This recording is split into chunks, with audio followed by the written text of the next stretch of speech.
Hey y'all, I have another story. But before I get started, let me just explain to you. I have no special lighting. My phone I'm recording on is propped up with a candle. And I'm not professional. I don't have a professional bone in my body. I'm just an old country girl wanting to tell stories. So let me get with it. Just wanted to tell y'all that and get it out of the way. Now, this is a story on myself, but my sister Ellen. Now, we were about 15 and just getting ready to date, you see. And Ellen had a boyfriend named Jerry, and he was right in the next field over baling hay. And so I was between boyfriends and didn't have a boyfriend, you know. So we were in our bedroom, and it was a Sunday afternoon, and both of us pouting. You know, she was pouting because she didn't get to talk to her boyfriend. I was pouting because I didn't have one. About that time, the phone rings. And I jump up because the phone is a phone hanging on the wall in the living room, a rotary dial. That was our telephone. You know, so I get up and I answer the phone, and sure enough, it was for me, and it was a boy. And I knew him from school, and his name was Leslie. Now, bless his heart, you know, being stuck with a girl's name, don't you know he's kidded at school, you know, but, you know, I knew him from school, but he asked me if I wanted to go to church with him that evening. So, you know, Daddy's already heard all of the story, you know, so I didn't have to tell him much, you know. And I said, Daddy, I said, a boy named Leslie wants me to go to church with him. Church, you know, it'd be all right, won't it? And he, you know, looks at me and smiles and says, yeah, but you got to take your sister Ellen.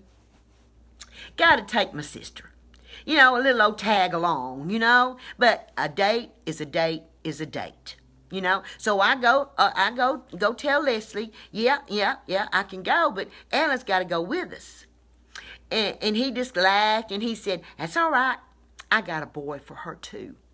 Oh, Lord, I knew when I walked in there and told Ellen that she was going to have a wall-eyed fit.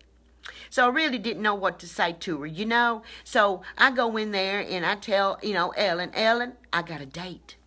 You got to go with me because I can't go by myself. Daddy won't let me, you know. I don't guess he trusted me, you know. So I said, if you don't go, I don't get to go. You know, so she really wanted me to have a boyfriend too. So she gets up and we start getting ready. And I still hadn't told her about this boy, you know. And so we get all gussied up, you know, we go in the living room and we get ready, you know, for Leslie to come, you know. And we live out in the country and we have this big old long driveway, 150, 200-foot long driveway. And I'm still not telling her about this boy yet. Well, here he comes, pulling in the driveway. And he gets about halfway. And I nudge her.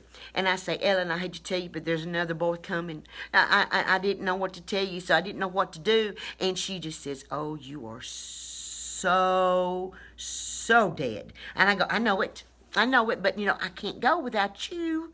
And don't make me have to, you know, break a date right there in front of him. You know, he's already here, you know. So they pull up, and old Leslie gets out of the driver's car passenger side, and out opens the passenger side, and out pops out 6'2" red hair. I'm talking flaming curly red hair, freckles all over his face. Cecil. I mean, we're from a small town. Everybody knew everybody. I knew who he was when he got out the car, you know. And oh, Ellen, you know, she said, oh my God.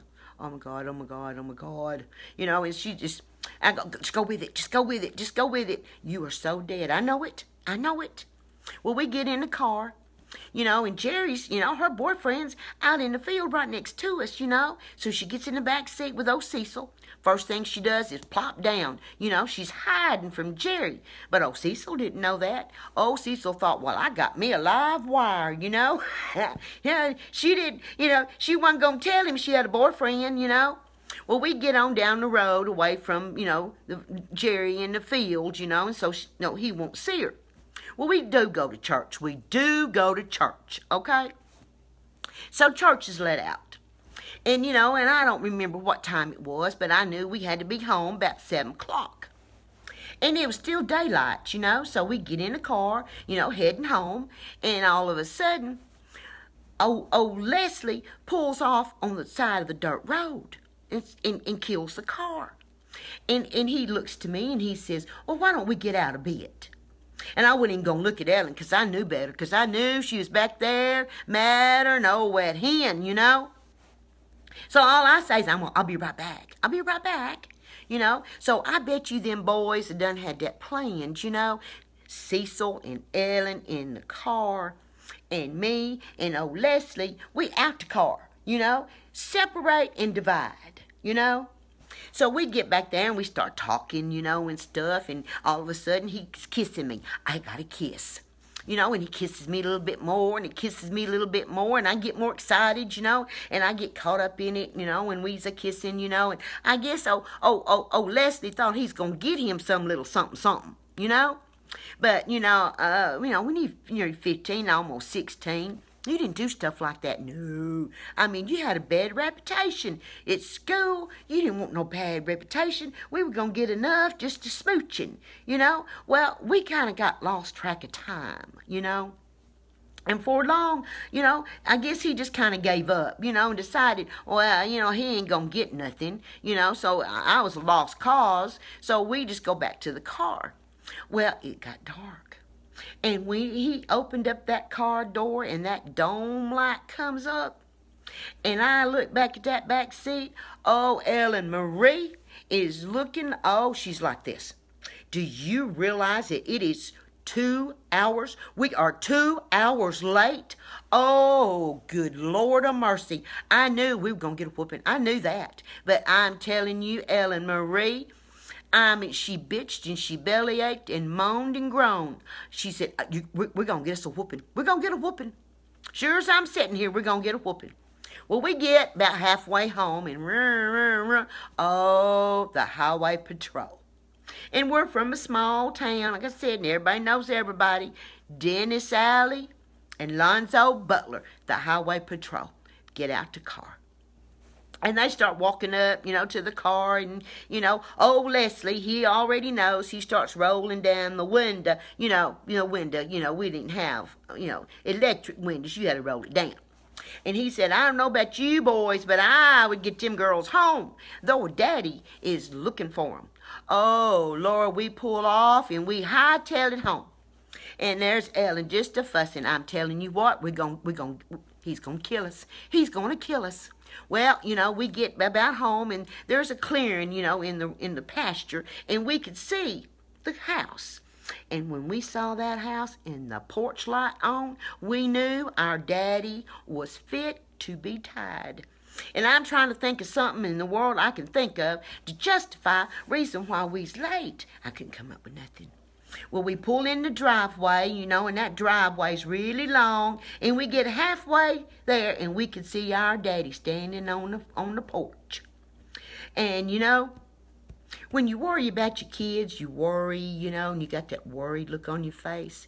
But when you find they are all right, that worry turns to pure rage, and that's what we saw in our daddy's eyes, and so did old Leslie. And I'm telling you, we were halfway up the driveway, and he said, I tell you what, we're just going to let you girls out right here. Left us stranded right in the middle of the driveway. He had that car parked and put it in reverse. I'm telling you, faster than you can shake a stick. Pulled out of the driveway backwards. I mean, rocks and dirt and dust and things flying every which way. Well, when we get up to the front porch, Daddy's flinging that fly swatter. And I'm thinking, we're going to really get in trouble, So I'm going to let Ellen go first. And that way, by the time he gets to me, he'll be done, And he starts a whipping on her, and he starts a whipping, and that plastic fly swat part comes a flinging off. And he turns to me, and oh, Lord of mercy, I get the wire. Oh, I'm telling you, he whooped me with the wire. Now, Daddy never beat us, but I'm just going to tell you, we got a good whooping that day. Now we deserved it. And I'm telling you, he says, you girls, get in that house, because your hot water's done been cut off. And that meant we were grounded. And, you know, and I thought getting grounded and getting a whooping, that just didn't seem quite fair, you know. But I didn't argue with Daddy. I went to bed, you know. So we go in there in the bedroom, you know, when we're putting on our night clothes, and we get in that bed, and oh, Ella Marie turns her back, and she says, "Don't you talk to me. I don't want to ever talk about this night ever again." You know, and we didn't get to go out with them boys again, but you know, oh, Ella Marie wouldn't want to go out with Cecil, you know. But, you know, oh, Leslie might have been a potential boyfriend with me. You will never know, because I didn't get to go out with him no more.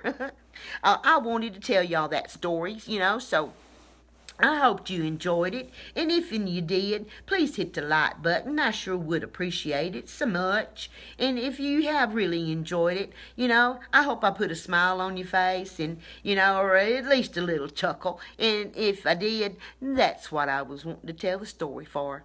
So y'all have a good time until next time I come up with another story. I hope it's a good one. All right, y'all have a good night.